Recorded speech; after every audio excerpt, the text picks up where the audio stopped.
बड़ी से बड़ी लीला कर दिखाई भगवान ने, पर ब्रज में अपने आप को उन्होंने छुपा करके रखा। मानो भगवान हम सबको यही बताना चाहते हैं कि जो जो सेवा हमें मिली है, जो कर्म पालन के लिए जो अधिकार हमें प्राप्त है, अपने कर्तव्य का पालन तो जरूर करें, पर अपने आप को छुपा करके रखें। दिखावा बहुत बुरी चीज है साहब। दिखावे से किया गए कार्य का कुछ देर तो वो थोड़ा लगता भी होगा कि ठीक है, बहुत अच्छा कार्य है, लेकिन उसका महत्व वहीं की वहीं समाप्त हो जाता है। पुराने समय में सेवा दिखाई देती थी, सेवक नहीं दिखता था। आज के समय सेवक बहुत दिखते हैं, पर सेवा कहीं दिखाई नहीं देती साहब। माता सबरी अपने गुरुदेव के आश्रम में छुप छुप कर सेवा करती थी। पहले छुआछूत बहुत था, तो माता सबरी सेवा करना चाहती थी, पर आश्रम में उसे वैसे कोई घुसने नहीं देता।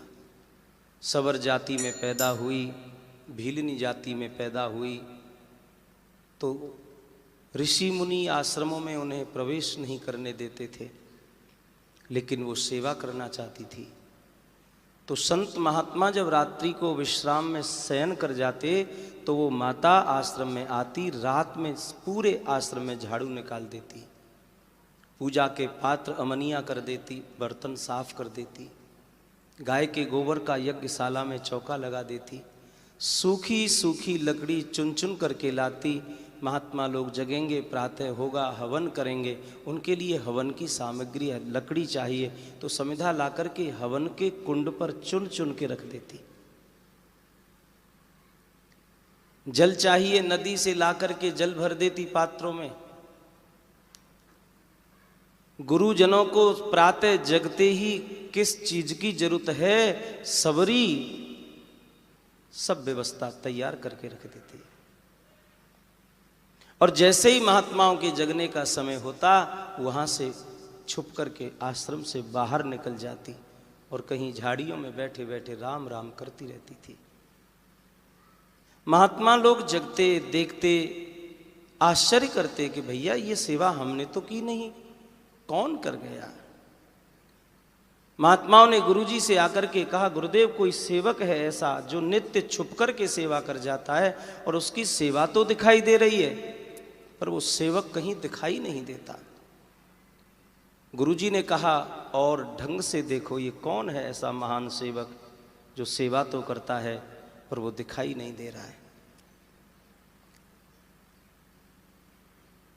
तो महात्माओं ने रात में छुप करके जग करके देखा, माता सबरी आती है, झाड़ू लगा जाती है, पोछा लगा देती है, बर्तन अमनिया कर जाती है, चौका लगा देती है यज्ञशाला में, सूखी सूखी लकड़ी चुन करके रख देती है हवन कुंड के पास, और जैसे ही समय जगने का होता है तो वहां से निकल जाती है।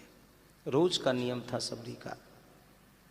लेकिन गुरुदेव ने कहा है, ये देखो, और देखते ही मिले तो उसको पकड़ के मेरे पास लाना। कौन है ये ऐसा सेवक। महात्माओं ने सबरी को देखा, सबरी जैसे ही जाने लगी तो महात्मा सामने आकर के खड़े हो गए। हे देवी, कौन है तू जो आश्रम में रात में छुप करके सेवा करती। चल गुरु जी के पास। अब तो सज्जनों माता सबरी थर थर कांपने लग गई। न जाने मुझे इस बात का क्या दंड मिलेगा। माता को इस बात का भय है कि मैं नीच जाति में पैदा हुई हूं, भीलनी हूं, मैंने यज्ञशाला में प्रवेश कर दिया, संतों के पात्र छू लिए, शायद इसके लिए मुझे गुरुजी दंड देंगे। जो महात्मा हैं, जो संतों के गुरुजी हैं, वो मुझे दंड देंगे। लेकिन पकड़ी गई तो जाना तो पड़ेगा। माता सबरी कपती कपती महाराज महात्मा के सामने पहुंची, हाथ बांध करके खड़ी हो गई। महात्मा ने पूछा, बेटी तू कौन है उसने अपना परिचय दिया। तू ये सब क्या करती है, क्यों करती है? हाथ जोड़ करके कहा, गुरुजी अपराध हो गया, आज के बाद ऐसा सब नहीं करूंगी, मुझे क्षमा करिए, मुझे कोई दंड मत देना। महात्मा ये शब्द सुनकर के गदगद हो गए। महात्मा ने कहा, बेटी तुझे दंड नहीं, मैं तुझे सेवा अधिकार से सौंपना चाहता हूं। आज से यह सेवा तेरी हुई, ये सारी सेवा तू करेगी, और रात को नहीं दिन में करेगी, छुप करके नहीं प्रत्यक्ष करेगी। सबरी ने हाथ जोड़कर के कहा, गुरुदेव ये आप क्या कह रहे हैं? ये आपने मुझे अधिकार दे दिया, आपके शिष्य, आपके ये परिकर के लोग आपका विरोध करेंगे।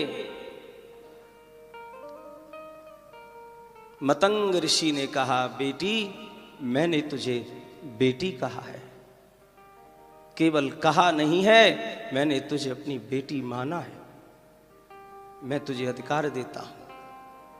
और रही बात इन विरोध करने वालों की, तो इनकी मुझे चिंता नहीं कि क्योंकि मेरा नाम मतंग है। मतंग हाथी को कहते हैं, और हाथी जब अपने मार्ग से चलता है तो इन भौंकने वालों की वो कभी परवाह नहीं करता, नहीं करता। मैंने तुझे अधिकार दिया। एक वो सेवक है जो छुप कर के सेवा करता है, और एक हम सेवक हैं, हम दिखाई देते हैं, समर्पण भाव से हमारे लिए सेवा चाहिए महाराज।